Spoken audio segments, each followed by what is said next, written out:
এই ভিডিওগুলো গ্যালারিতে পড়েছিল। যাই হোক, ভিডিওগুলো সরস্বতী পুজোর দিনের ভিডিও। চলে গেলাম মেয়েকে নিয়ে ওর বান্ধবীর বাড়ি ইমামবাড়ির কাছে, সেখানে চলে গেলাম।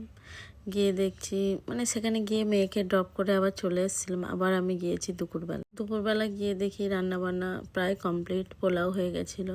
তারপর রান্নাবান্না কমপ্লিট হয়ে যেতে আমি আবার খাবার সার্ভ করে দিলাম। তারপর আমার দেওর নিতে চলে এসেছিলো, ওর কাজের জায়গায় নিয়ে গেল। ওরা ওখানে কাজ করছিল, সরস্বতী পুজোর কার্নিভাল এর গাড়ি রেডি করছিল। দেখে খুব সুন্দর লাগলো। তোমাদের কেমন লাগলো জানিও।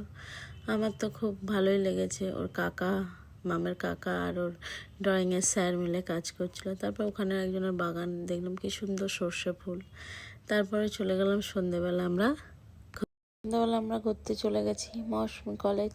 সেখানে আমরা একটু ভিডিও করছিলাম। তারপর দেখছি দুই বোনু বেশ ডান্স করছে, আমি একটু ভিডিও তুলে নিলাম। দেখো কত সুন্দর নাচ করছে ওরা, গান চললে শুধু। Tata bye.